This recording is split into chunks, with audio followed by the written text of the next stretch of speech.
Tropical Storm Irene slammed into New England in August of 2011. And nowhere was the devastation more widespread or severe than in Vermont. The people of my home state lost more than Vermonters had in a generation. Irene damaged more than 500 miles of roads, 1,000 culverts, more than 200 bridges, and 1,600 homes. The most unfortunate loss was the Vermonters who lost their lives. However, some places fared better than others did. Some bridges and culverts stood while others nearly succumbed. Some towns had little damage while their neighbors suffered much more. Partly, those were accidents of fate, geography, and weather. But there's more to the story than that. Choices made in some communities long before Irene arrived helped provide some protection. Take Middlebury, where Irene floodwaters rushed through the town's iconic stone bridge for many days after the storm. But those Otter Creek floodwaters were slower to rise and fall and had far less power than they did just 30 miles upstream in Rutland. The reason was the protection and the preservation of riverside floodplains and wetlands. And that was due to a difference in how the people who lived along the river think about and deal with the Otter Creek.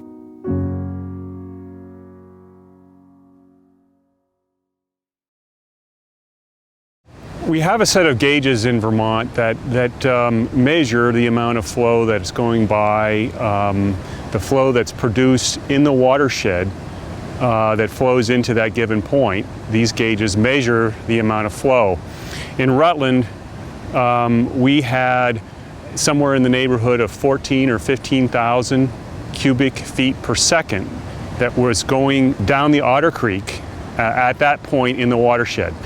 We would expect, as the river flows down its watershed and the watershed size continues to get larger and larger, that flow would also correspondingly go up. Here in Middlebury, we were seeing a flow rate of somewhere in the neighborhood of 8,000 cubic feet per second in Middlebury. That's a halving of the flow that we were seeing way upstream in Rutland. So instead of the flow of the river rising as the watershed size increased, we actually saw a dramatic decrease. If the flow is reducing that much, that water has to go somewhere. And where it was going was spilling out of the Otter Creek onto the very large floodplain and wetland complexes that you can find between Rutland and Middlebury. We can't say for certain that the Main Street Bridge in Middlebury would have been damaged during Irene if there hadn't been this vast complex of floodplains and wetlands above it. But we do know that there was a good chance of that. Its likelihood is very high that there would have been some damage. It's hard to tell how much it would have cost if the floodplains and wetlands hadn't been there and there had been more damage. But we can say that without those natural flood protection mechanisms that nature provides, there would be more damage, and of course it would cost more to rebuild.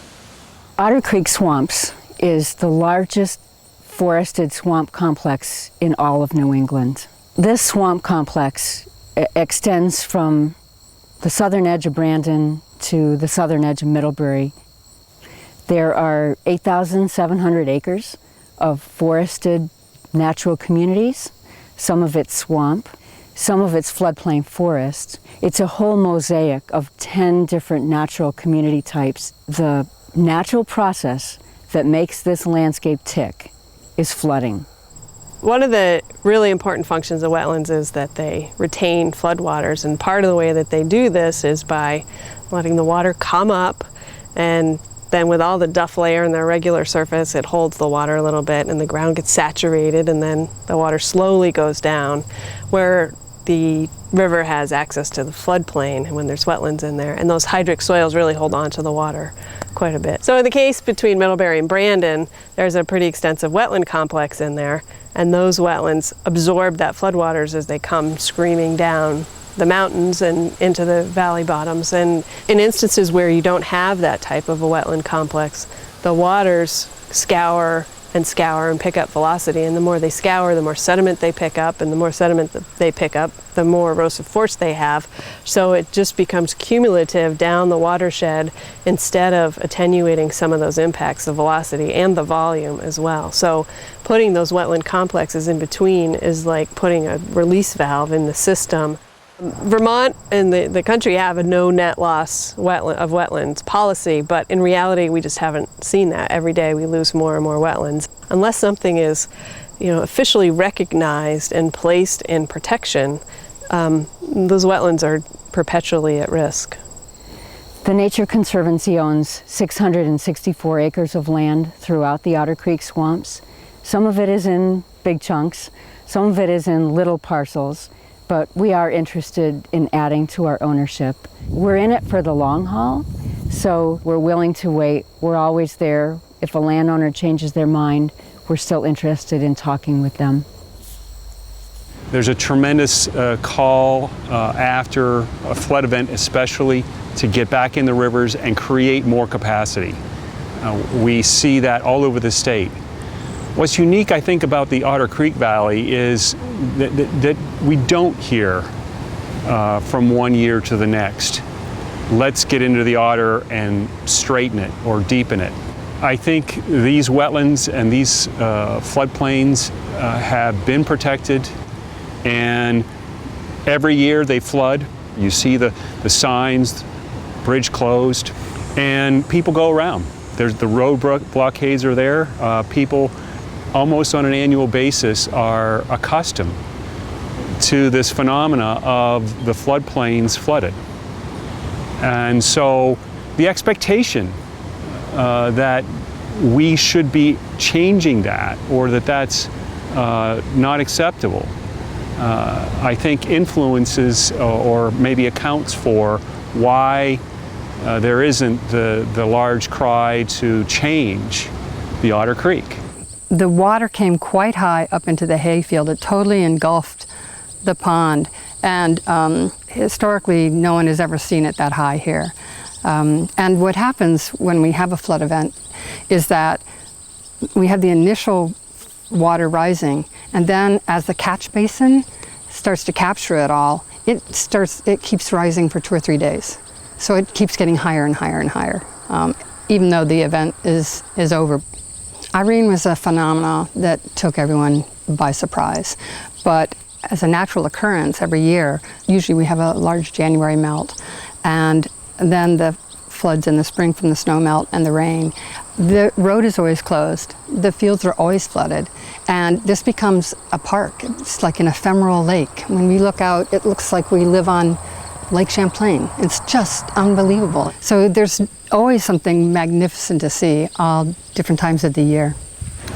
I think it's been a long-held belief, if you create a larger vessel, it's going to hold more water.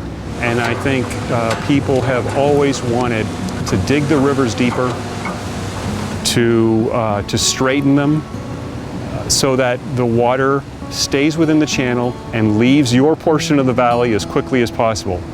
But what happens is that extra depth equates to extra power.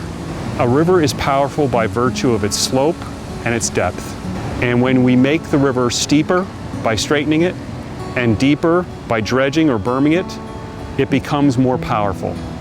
And that extra power in the river is why we see such tremendous erosion in Vermont after flood. We have so much infrastructure and so many communities that were built along our rivers. We have to manage many segments of river in Vermont, but it makes it that much more important for the values that we have in our rivers to then give the rivers room upstream and downstream of those managed areas so that they can dissipate the energy of the flood and begin to retain those materials that are so important to our river ecosystems. We now have close to 40 towns in Vermont that have taken steps to add to the protection of their river corridors and their floodplains in the state. We're hoping very much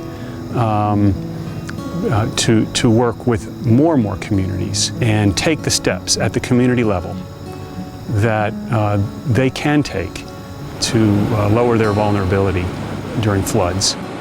I think since Irene, we have a much better understanding, and we have some great examples now of how this works and what this means in terms of even just volume, in terms of mitigating some of these impacts that we didn't we had the examples, but we hadn't quantified the reduction in impacts. And now, if you wanted to, you could put a dollar figure on what it costs to preserve a wetland versus what it costs to protect a downtown area.